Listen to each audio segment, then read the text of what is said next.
Save drive save life কর্মসূচিকে সামনে রেখে এক রক্তদান শিবিরের আয়োজন করা হলো গাজল থানার সভাকক্ষে। এই রক্তদান শিবিরে রক্তদান করলেন পুলিশ কর্মীরা, সিভিক ভলেন্টিয়ার সহ গাজল স্টেট জেনারেল হাসপাতালের হাসপাতাল সুপার অঞ্জন রায়। এই দিন উপস্থিত ছিলেন গাজল থানার আইসি আশিস কুন্ডু, এসআই তালিমুল হক, এসআই রঞ্জিত মজুমদার, গাজল স্টেট জেনারেল হাসপাতালের সুপার ডক্টর রঞ্জন রায়, সমাজসেবী রাজকুমার সরকার, আইএনটিটি ইউসি ব্লক সভাপতি অরবিন্দ ঘোষ, জেলা পরিষদের সদস্য সাগরিকা সরকার সহ অন্যান্যরা বিশেষ সহযোগিতায় সরফরাজ আহমেদ। এদিন রক্তদাতাদের হাতে শংসাপত্র তুলে দেওয়া হয়। এদিন পুলিশকর্মী, সিভিক ভলেন্টিয়ার ও মহিলা রক্তদান করেন।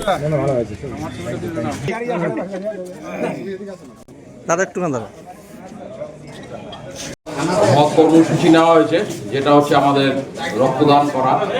এই রক্তদান উপলক্ষে উপস্থিত আমাদের বিময় সাহেব এবং আমাদের রাজকুমার সাহেব, এনারা আমাদের এই রক্তদান কর্মসূচিতে পার্টিসিপেট করে আমাদের রক্তদান একটা অনুষ্ঠানে এই মহতি উদ্যোগ সম্মানীয় গাজল থানার আইসি সাহেব তার এই মহৎ উদ্যোগে আমাদের রাজ্যের